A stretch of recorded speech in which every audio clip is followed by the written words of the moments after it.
This is Steve G and Matt G with Happened in the 90s, a show where we talk about what happened in the 90s. So get out your King of the Ring tapes and your King of the Hill posters because you can watch me and Matt G on television's Comcast sports cable television stations.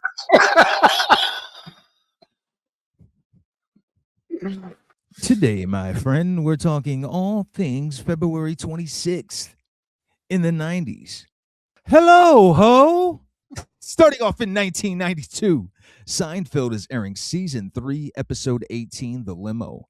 Jerry and George take a limo from a passenger that Jerry knows never made it on the plane, but their false identities land them in hot water.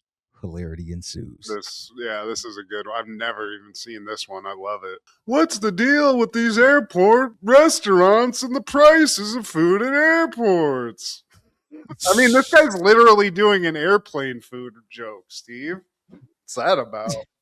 Par for the course for Mr. Seinfeld. We see people at the airport. We see Costanza. He's waiting for the arrival. Jerry's coming in town and he's supposed to pick him up. And I do love George while he's waiting, Steve. He's like, hey, do you got the time? And people are just being rude. Like, yeah, there's a clock over there. And at one point, he just loses it. And he's like, we're in a society. That guy's eyebrows really bothered me, Matt. I despised him because of those eyebrows. Like, why are they like that? You did that intentionally. That's not natural. I'm going to have to go back and I didn't clock an eyebrow issue, but the guy, I clocked a rude issue because the guy's like, there's a clock over there. And George is like, you got a watch on, man. That's the only thing that had my attention. Like, they're flipped up like owls. He had like owl eyebrows. He had like that. He had the old man, like, I've lost the will to care eyebrows. Like old Brit. He might have been a Brit. Like old, you know how some of them, like, yeah, they like it's like upside down Fu Manchus.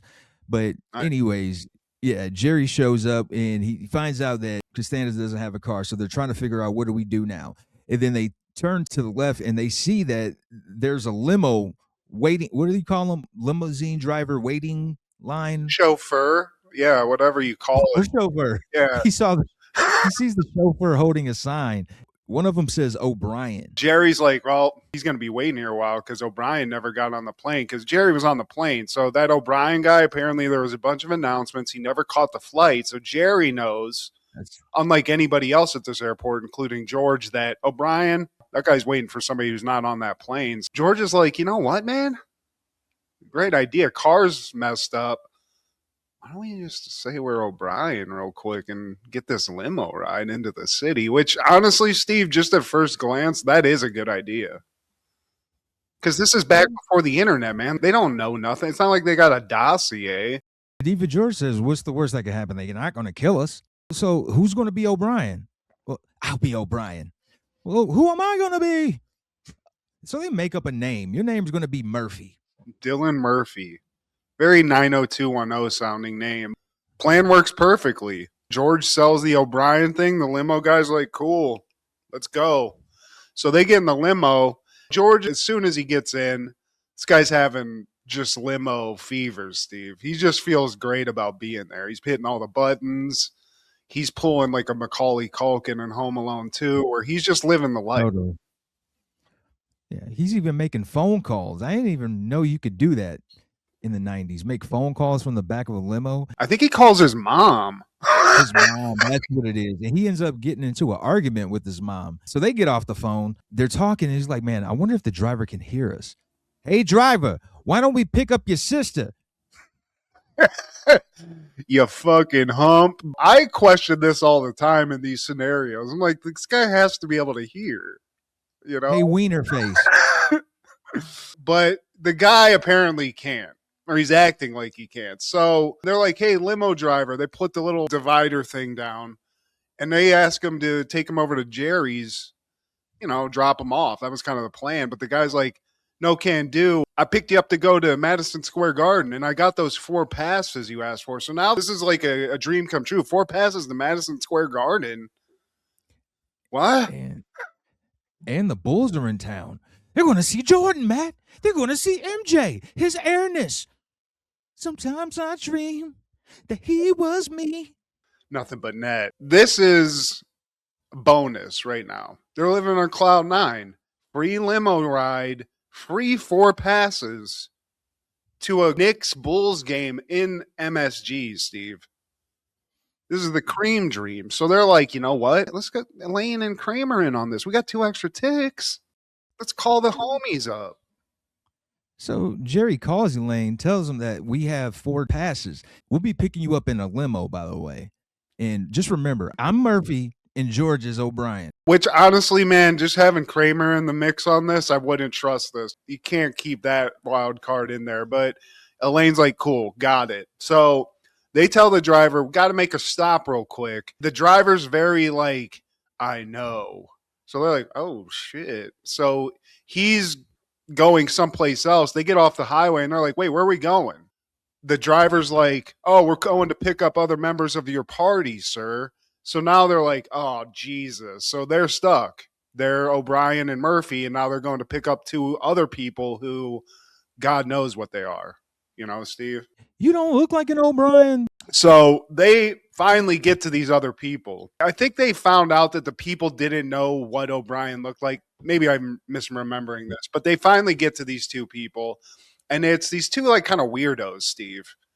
2 white people, white lady, white dude. I think it's the guy from Sports Night, if I'm not mistaken, that weird show about ESPN. Before its time. Yeah, exactly. I agree. I like that show. George kind of hides his face so these people get in, and Jerry's like kind of like shooting the shit with them, and they're like, oh, we've never even seen his face. He's like, wait, you read his book and you've never even seen his face? This woman's like baddie. She's off, Steve. And this is pre-internet to where you can't just Google image somebody. So while they're talking, George is covering his face because, you know, they're trying to pull this off. The weird lady, she's like, we read his book, The Game. We need to meet him. It's actually him. So Jerry finally wakes him up as he knows that they've never seen what the guy looks like. He's like, hey, wake up. It's O'Brien. Yeah. Hey. O'Brien here. And yeah, apparently O'Brien has like a newsletter that they're faithful subscribers to. So there's this whole like mystique. We don't know who O'Brien is. And like Steve said, there's no phone where you can be like, O'Brien, who the fuck is O'Brien, real quick, and just get that on the slip slide. So then we cut to Elaine and Kramer, who are now meeting out on this corner in New York to get picked up by Jerry. Kramer just acts like he's playing basketball like Jordan, and then he just falls into some trash. Kramer style. Yeah. We cut to a little Jerry comedy bit where he's talking about limos, just kind of how prehistoric, I guess, or antiquated they seem. Like when you look at a limo, you always think about shag carpeting and somebody like shooting a Billy D. Williams Colt 45 commercial. Damn near. Somebody wearing platforms, you know, and it's like, look, the only people I usually expect riding a limo are rich guys or 50 kids with 175 each. Yeah. Or Jack Horner and Roller Girl trying to pick up somebody for a little amateur hours, Steve. Also, he's like, why do we tint the windows? No one cares who's in a limo. And I disagree, Jerry. When I see a limo, I'm like, ooh, who's in there? Right. Because I'm dumb. So cut back to the limo. And now it's concerning these people that they're meeting up with. Because like I said, there's something off. And the guy that is there is real intense, and he's obsessed with this book, The Game, which, I don't know. Something's fishy's going on here, Steve. His energy, it's throwing me off. Like, he's just intently staring and, like, not really saying anything. He's intense but reserved at the same time. And he's wearing a trench coat. So, I mean, I feel like you see a guy trench coat silent, there's something going on. Either he's about to show you something gross or dangerous. And this is pre-Columbine. He's concerned, like, man, you think someone's been tipped off? I mean, like, we got to get out of here. I just jump out of doors, Steve. So tell me what you think about The Game. It changed my life. She's obsessed, Steve. She's ready to gush. Then they drop this bomb that, you know, O'Brien's been communicating with these 2 like super fans, and apparently O'Brien / George, he's got to give a speech, Steve. He's got to give a speech, and he's like, oh, a speech. I didn't even prepare anything. And they're like, no, you did. You faxed us the speech. So they have the speech here. Kind of see where this is going now, because they start going through this speech like the Epstein files. It's pretty Jew heavy. There's a lot of hard J's being thrown around, a lot of anti-Semitism going on in this thing, Steve. I'm starting to wonder who this O'Brien guy is. We come back to Elaine and Kramer, and then this is one of the few times Kramer's using logic because it's just not making sense to him. He's like, I thought George was supposed to pick him up. Why are they in a limo? I don't know. That doesn't. And also, it's important that we call them O'Brien and Murphy. Okay. O'Brien and Murphy. We come back to George in the limo. He's reading basically a manifesto on white supremacy. And then all of a sudden they hear a bang. And oh, buddy, the super fan, he's on 10, Matt. And so it ends up being a flat tire. But throughout all of that, the girl, she ends up falling on top of George. And she's like, I am ready to die for you. I mean, and George is like, oh, did you see how that chick was looking at me, Jerry? She's a Nazi! Also, homie with the trench coat does have a little bang bang on him, too, because when the tire pops, he just pulls it out. I mean, he's James Bond, Steve. They both do. They're fully toolied up, man, because after they realize it's a flat tire, the girl's just like, we're prepared for anything that would come out. And then she opens up like this little mini briefcase with like 3 or 4 straps. I mean, they were ready to go, Steve. They're ready to either sell or do some damage. Honestly, Steve, at this point, you got to either go for a gun and just get these people out of the limo or just make a break for it. And they're not willing to do either. It's George and Jerry. So we cut back to the angry demonstrators, and they're protesting this O'Brien speech. And this is when Elaine sees David. This is a guy that she knows. He invites her to come to this rally. We're demonstrating against this O'Brien guy. Well, who's that? O'Brien? He's the head of the Aryan Nation. Oh, O'Brien.